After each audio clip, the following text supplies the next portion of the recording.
আলোচনার বিষয় হচ্ছে তাকওয়া সম্পর্কে।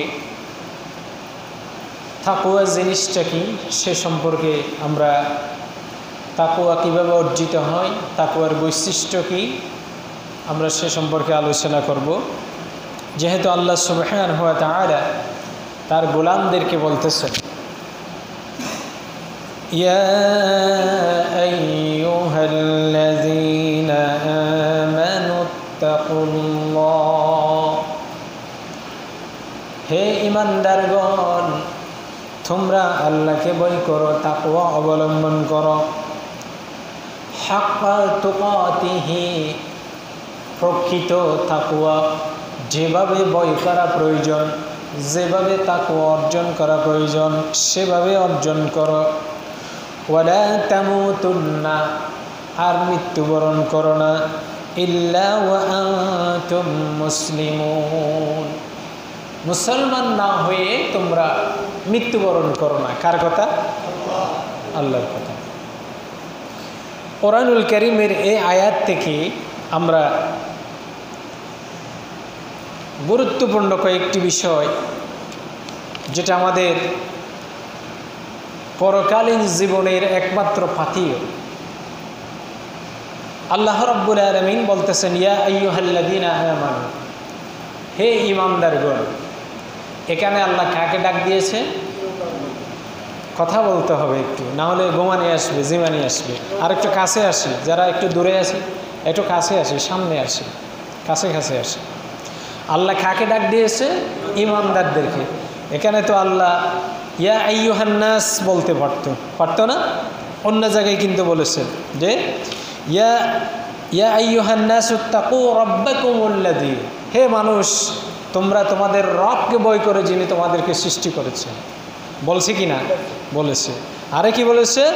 আল্লাযী খালাকাকুম মিন নাফসিন ওয়াহিদা, তিনি তোমাদেরকে এক জোড়া থেকে পয়দা করেছেন। অর্থাৎ মা এবং বাপ দুইজনের যে এক জোড়া হয়েছে, ওখান থেকে বংশ বিস্তার হয়েছে। ওয়া খালাকা মিনহা যাওজাহা, এবং তোমাদের স্ত্রী তোমাদের থেকে তৈরি করেছে। এভাবে করে আল্লাহ কিন্তু পরিচয় দিয়েছেন। এখানেও কিন্তু বলেছে ইয়া আইয়ুহান নাসুত্তাকু, হে মানব জাতি। কিন্তু এখানে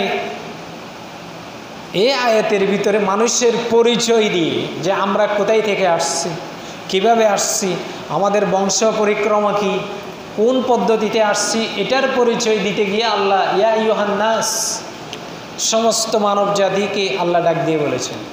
কিন্তু প্রথমে যে আয়াত আপনাদের সামনে তেলাওয়াত করেছি, সেখানে আল্লাহ কাদেরকে ডেকেছে? ঈমানদারদেরকে ডেকেছে। এখন ঈমানদার কারা? যারা আল্লাহকে বিশ্বাস করে, যারা রাসূল সাল্লাল্লাহু আলাইহি ওয়াসাল্লামকে বিশ্বাস করে, যারা আসমানি কিতাবসমূহের প্রতি বিশ্বাস রাখে, যারা পরকালের প্রতি বিশ্বাস রাখে, যারা পরকালের হিসাবের প্রতি বিশ্বাস রাখে, যারা জান্নাত জাহান্নামের প্রতি বিশ্বাস রাখে, যারা এই দুনিয়ায় ক্ষণস্থায়ী, এই দুনিয়ায় স্থায়ী নয়, চিরস্থায়ী একটা পরজগৎ আছে, সেটার প্রতি যারা বিশ্বাস করে, এভাবে করে ইমানের যে ডেফিনিশন, ইমানের যে কতগুলো স্তম্ভ আছে, মূল বিষয়, এগুলার উপরে যারা বিশ্বাস করে তাদেরকে কি বলা হয়? ঈমানদার। কি বলা হয়? ঈমানদার। একটু আওয়াজ দিয়ে একটু কথা বললে তাহলে কথা বুঝে নিতে সহজ হবে, না হলে তো ঘুমানি আসবে। তাহলে আল্লাহ এই আয়াতের মধ্যে কাদেরকে ডাকছে? ঈমানদারদেরকে ডাকছে। কি বলেছে? ইয়া আইয়ুহাল্লাযীনা আমানু, হে ঈমানদারগণ। আল্লাহ কত আদর মাখা শব্দ দিয়ে, হে ঈমানদারগণ। ইয়া আইয়ুহা, হে ওই সকল, আল্লাযীনা, যারা আমানু, ঈমান এনেছে।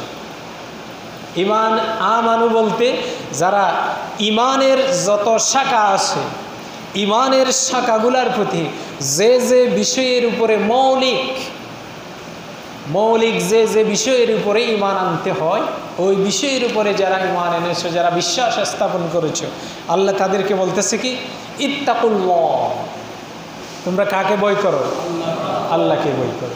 তাহলে ভয় করা মানে হচ্ছে তাকওয়া অবলম্বন করা। ভয় করা মানে কি? তাকওয়া অবলম্বন করা। কিভাবে কি রকম বই করতে হবে, কি রকম তাকওয়া অবলম্বন করতে হবে? হাক্কা তুকাতিহি, বই করার মতো বই করতে হবে। যেভাবে তাকওয়া অবলম্বন করতে হবে, যেভাবে তাকওয়ার স্তর অনুসরণ করতে হবে, ঠিক সেভাবে তোমরা কি করো? ভয় করো, তাকওয়া অবলম্বন করো। হাক্কা, প্রকৃত আসল তাকওয়া অবলম্বন করো।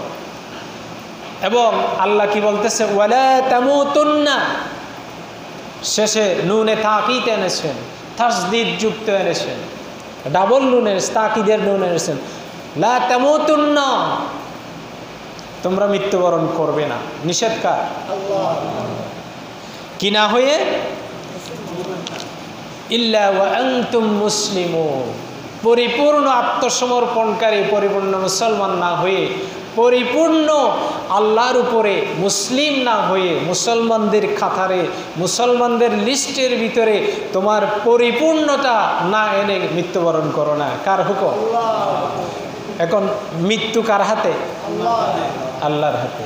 তাহলে তাকওয়া, মৃত্যু, জন্ম এবং মৃত্যু যদি আল্লাহর হাতে হয়, তাহলে আল্লাহ মাঝখানে মানুষকে কিছু সময় দিয়েছেন, হায়াত দিয়েছেন। তাহলে এই তাকওয়া অবলম্বন করতে হবে কোন সময়ে? হায়াতের ভিতরে, যে জিন্দিগি দেওয়া হয়েছে, যে সময়টুকু দেওয়া হয়েছে, এই সময়টুকুর ভিতরে। এরপরে আমরা, এটা হচ্ছে কোরআনের শাব্দিক তর্জমা।